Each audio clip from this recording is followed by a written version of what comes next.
एक गांव में औरतों की चोटी काटने की घटना होने लगी थी। जैसे ही रात होती, एक चुड़ैल अपने हाथ में खंजर लेकर आती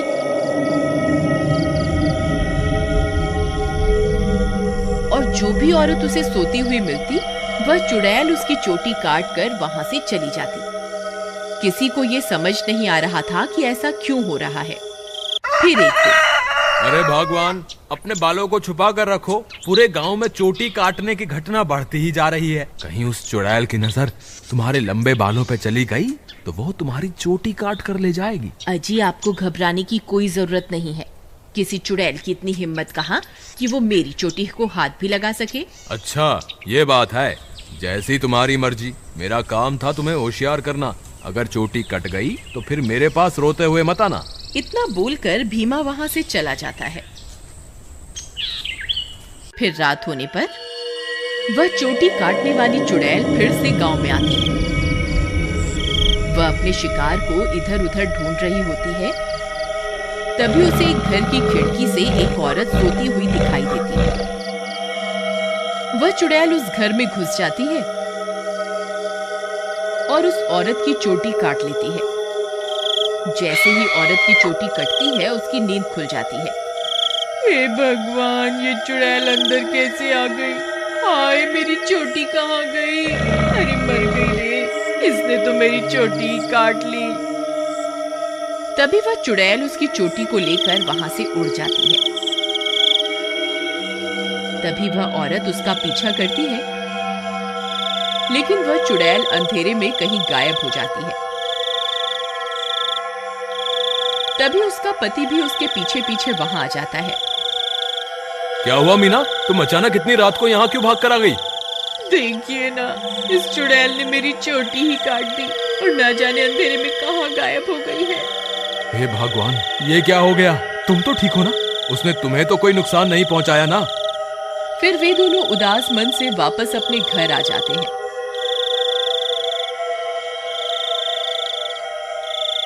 अगले दिन सुबह होने पर मीना की चोटी कटने की बात पूरे गांव में फैल जाती है। सब लोग उस चुड़ैल के बारे में बातें कर रहे होते हैं। फिर भीमा को अपनी पत्नी की फिक्र होती है, तो वह अपने घर की ओर चल देता है। घर पहुंचकर वह अपनी पत्नी के कमरे में जाता है तो देखता है कि उसकी पत्नी अपने बालों को संवार रही होती है। अरे सुमन, तुम्हें पता चला? कल रात को मेरे दोस्त मोहन की पत्नी की चोटी उस चुड़ैल ने काट ली। मुझे तो तुम्हारे लिए बहुत डर लग रहा है, कहीं वो चुड़ैल यहाँ ना आ जाए। अजी, हमें घबराने की कोई जरूरत नहीं। आप डरिए मत, मुझे कुछ नहीं होगा। सुमन, तुम्हारे बाल तो दिन ब दिन लंबे ही होते जा रहे हैं। पहले तो ये इतनी तेजी से नहीं बढ़ रहे थे। ये अचानक से इन्हें क्या हो गया? अजी, मैं अब अपने बालों की कुछ ज्यादा ही देखभाल कर रही हूँ ना, इसलिए। ठीक है, ठीक है, तुम अपना ख्याल रखा करो। मैं अपने दोस्त मोहन से मिलकर आता हूँ।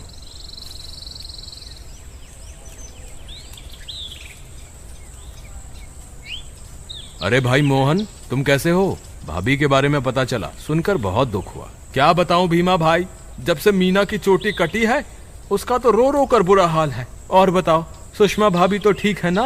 अब तुम्हें भाभी का बहुत ज्यादा ख्याल रखना होगा, कहीं चुड़ैल उन्हें अपना अगला शिकार न बना ले। तुम सही कहते हो भाई, मुझे भी बहुत फिक्र हो रही है। ठीक है, अब मैं चलता हूँ।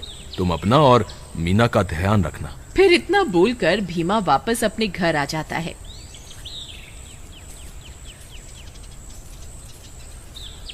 रात होने पर भीमा सो रहा होता है। अचानक उसे चीख सुनाई देती है। उसकी नींद खुल जाती है। वह इधर उधर देखने लगता है। सुमन कमरे में नहीं होती। वह बहुत डर जाता है। सुमन, कहाँ हो तुम? सुमन, कहाँ हो तुम? अरे मैं तो लुट गई, बर्बाद हो गई। ये चुड़ैल तो मेरी चोटी काट कर ले गई। हाय, मैं तो लुट गई।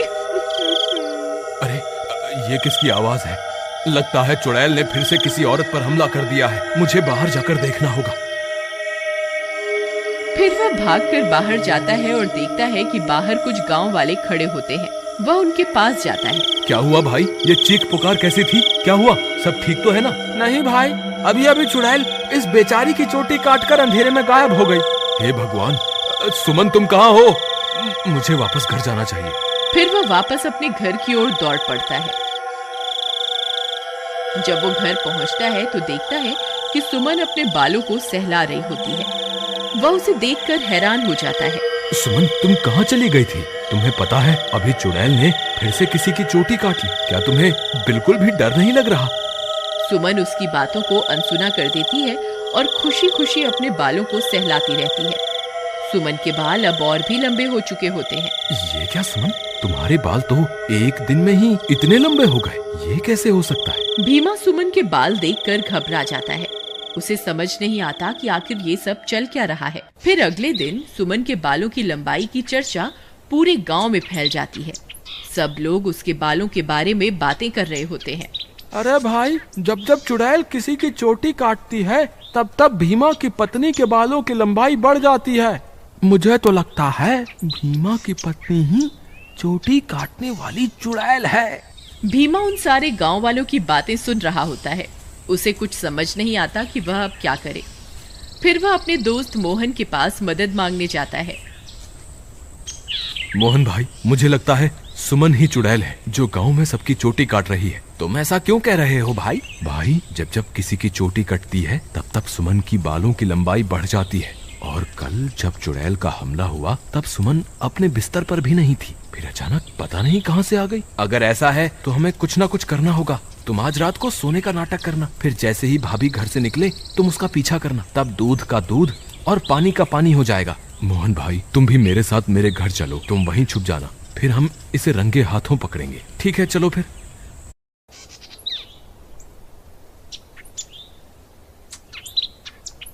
फिर वे दोनों भीमा के घर आ जाते हैं और मोहन अलमारी के पीछे छुप जाता है। रात होने पर भीमा सोने का नाटक करता है। तभी सुमन उठती है और घर से बाहर निकल जाती है। भीमा भाई उठो, देखो भाभी घर से बाहर निकल गई है।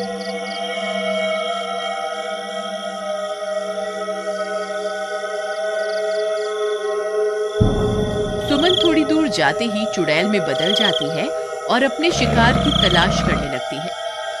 भीमा और मोहन की आंखें फटी की फटी रह जाती हैं। भीमा भाई, तुम्हारा शक सही निकला, तुम्हारी बीवी तो चुड़ैल निकली। मोहन भाई, अब क्या करें? ये जरूर अपने शिकार की तलाश में निकली होगी। अगर हमने इसे नहीं रोका तो आज ये फिर से किसी की चोटी काट लेगी। लेकिन भीमा भाई, भाभी सबकी चोटियां क्यों काट रही है? मुझे क्या पता भाई, जब तू अपनी भाभी से मिलेगा तो पूछ लियो। चलो इसका पीछा करते हैं। थोड़ी दूर उसका पीछा करने पर चुड़ैल एक जगह पर रुक जाती है। फिर वह इधर उधर अपने शिकार की तलाश करने लगती है। तभी चुड़ैल की नजर एक घर पर पड़ती है और वह उस घर में घुस जाती है। वहां उसे एक औरत सोती हुई दिखाई देती है। भीमा भाई, भाभी तो एक घर में घुस गई, अब क्या करें? अरे बेवकूफ, ये भाभी भाभी क्या लगा रखा है? इस वक्त वो तेरी भाभी नहीं है, वो एक चुड़ैल है। चलो हम भी इसके पीछे चलते हैं। अरे वाह, इसके बाल तो बहुत लंबे हैं, आज इसे ही अपना शिकार बनाऊंगी। तभी भीमा और मोहन वहां पहुंच जाते हैं। रुक जाओ भाभी, मैं आपको ऐसा नहीं करने दूंगा। ए चुड़ैल, वहीं के वहीं रुक जा, नहीं तो तुझे जान से मार देंगे। देखो सुमन, तुम ये ठीक नहीं कर रही हो, तुम्हें अभी के अभी ये सब रोकना होगा। ए मूर्ख इंसान, मैं कोई तेरी सुमन नहीं हूँ, मैं एक चुड़ैल हूँ। बस मुझे थोड़े और बालों की जरूरत है, फिर मैं महाशक्तिशाली बन जाऊंगी। फिर हर तरफ सिर्फ मेरा ही राज होगा। भीमा भाई, तुम इसे बातों में उलझाओ, मैं पीछे से जाकर इसकी चोटी काट दूंगा। फिर भीमा चुड़ैल को अपनी बातों में उलझाता है। तभी मोहन चुपके से चुड़ैल के पीछे पहुंच जाता है और उसकी चोटी काट देता है। अरे मर गई रे, ये तूने क्या कर दिया? मेरे सारे कराए पर पानी फेर दिया। चोटी कटते ही चुड़ैल की सारी शक्तियां खत्म हो जाती हैं और सुमन चुड़ैल के चंगुल से आजाद हो जाती है। अरे भाभी, आप वापस आ गई? मोहन भैया, आपका बहुत बहुत धन्यवाद। आपकी वजह से मुझे इस चुड़ैल से मुक्ति मिल गई। भीमा भी अपनी पत्नी को वापस पाकर खुश हो जाता है और वे दोनों फिर से एक साथ रहने लगते हैं। इस तरह गांव वालों को चोटी काटने वाली चुड़ैल से छुटकारा मिल जाता है और सब गांव वाले हंसी खुशी रहने लगते हैं।